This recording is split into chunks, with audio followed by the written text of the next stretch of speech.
Hi, my name's Shannon and I play guitar in the Australian death metal band Ashen. I'm here to answer some questions for you from Death Metal Promotion. First question: what's the story and significance behind the band name Ashen? It's not much of a story, it's actually Richard's cat, the name of one of his cats growing up. And we didn't really have any other ideas at the time and it stuck and we're happy with it. The second question is, can you share some insights into the creative process behind Ritual of Ash? So Ritual of Ash is our current album. Um, the way we tend to write is I'll put some riffs together. Then from there we'll flesh it out as a band and put these sketches into full songs. That's the typical process. Sometimes I'll sit down with one or two of the other guys and we'll I'll play some riffs until I hit on something that they like. But generally, it's usually I'm sort of looking for a riff, and then once I find something, I'll flesh that out into a sketch of a song, and we'll go from there. What themes and emotions did you explore in this release? All our themes are kind of dark, I guess. A lot of them involve death or the afterlife. In terms of for me, in terms of with riffs and stuff like that, I tend to just follow a mood or an emotion, and I'll pursue that until I feel like I'm happy with where the song's going, and then from there we'll turn it into a full song as a band. Can you give us some background on the album cover art and how it connects to the music? So with the cover art, we work with Giannis Nakos for both of our releases, Godless Oath and Ritual of Ash. The way we start with a concept is we'll send him some lyrics, some music, and we'll also give him some ideas of what we're sort of looking for, maybe send him some comparative examples, and he'll put something together for us, and we'll make some few tweaks here and there, but usually he's pretty spot on. He's really Giannis is really awesome to work with. I highly recommend him.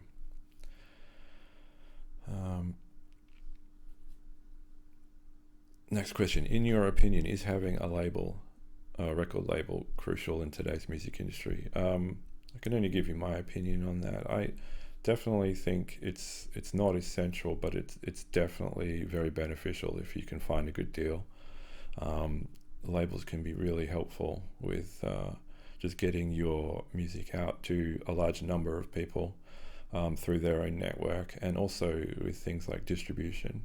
If you sell a lot of tangible copies, things like vinyl and CDs and that sort of thing, they can be really helpful with your distro in terms of worldwide distribution and not just selling from Bandcamp, which is great, but it has its limitations for sure. Next question was, when did you start listening to death metal and what led you to discover and become a fan of the genre? For me, death metal was, I started listening to that as a teenager in the 90s, giving my age away a bit there. But I started, like most kids of my generation, listening to bands like Metallica, Megadeth, Slayer. I found that once I discovered Slayer, all I wanted was just heavier music, so I just kept searching until I found death metal, and that's sort of where I lived for the rest of my life. I've always, I like all kinds of different kinds of music, but I always come back to death metal for some reason, and I can't explain it, but I don't care, it's awesome. If you could change one thing about the music industry, what would it be? I guess I feel like musicians are undervalued, or being a musician is undervalued as a skill. It's a shame that to be able to make a living solely from making music, it's very hard, and you have to have it's sort of almost like a lottery, really, compared to other skills or trades where you can study and you can get a job and get paid. Unfortunately, with music, there's not a lot of musicians. Out of all the musicians in the world, very few of them are actually making money out of it, which is an unfortunate thing. I feel like arts is kind of undervalued in that way. Have you encountered any memorable epic fails during live performances? Of course. Um, Usually it's stupid things like forgetting to turn my volume up when the song starts. I always have a habit of rolling my volume off in between songs, and the first thing I usually forget to do is roll my volume back up again. Sometimes something stupid like forgetting to turn off my tuner pedal, which mutes the sound. So other than that, it's usually if it's not me, it's someone else in the band, but that's just the nature of playing in a band. Next question was, are there any recent music or movies that have deeply impressed you? Yeah. So at the moment, I've been listening a lot to a band called Strigoi from the UK. They're kind of like, I guess my explanation of them would be like black and death metal, just really dark, heavy, and grim sounding death metal. I really love it. I recommend checking them out if you haven't heard them already. Probably as far as movies go, I think probably one of my favorite recent movies is Hereditary. I love horror movies, and that is just a fucked up movie. I love it. It's great. Next question. What are your thoughts on the future of death metal as a genre? I think it's got a pretty bright future. There's a lot of really good death metal bands out there. There's heaps of death metal bands out there, and most of them are pretty good. So I think it has a really good future, and that's awesome. It's a lot more popular than when it was when I was growing up. So it's really good to see.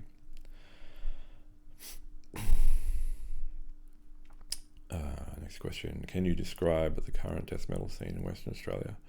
We have a very small scene over here, but it's a really cool scene, and there's some really awesome bands, some world-class bands in such a small place with considering our population.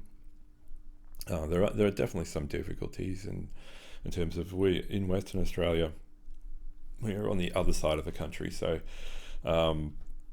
to travel to the east coast and play extra shows over there is very expensive, and it involves a lot of logistic planning. It's why we don't get a lot of big bands touring to Perth or WA, which is unfortunate, but it's just the nature of our location, unfortunately. Okay. What's your top favorite death metal album of all time, and why? For me, definitely Entombed's Clandestine. That album, I still listen to it a lot these days, and I started listening to it as a teenager. When I first heard it, that was it. It was Swedish death metal for me, and that's probably my favorite style of death metal. Still to this day, I love all kinds of metal and music in general, but that album in particular was really a turning point in my formative years, and I think that's quite evident in the music that we write. What plans do you have for the future of Ashen? Well, we're currently working on, or actually recording a new album. We're halfway through. We've got a few more songs to complete and send off for mastering. But it's sounding really cool. We're really excited about how it is. Definitely a lot heavier, a bit darker as well than the last one. Yeah, we also have a new label as well that we're working with. We'll announce a bit more on that when we have some solid dates for releases and stuff like that. Also looking to do some touring next year. Any message for Death Metal Promotion channel subscribers? Yes, I would like to thank you all very much for supporting our band. It's been a really awesome what's the word I'm looking for? Reception to our music, and a lot of positive feedback, and we just want to thank you for the support and the continued support. Thank you very much.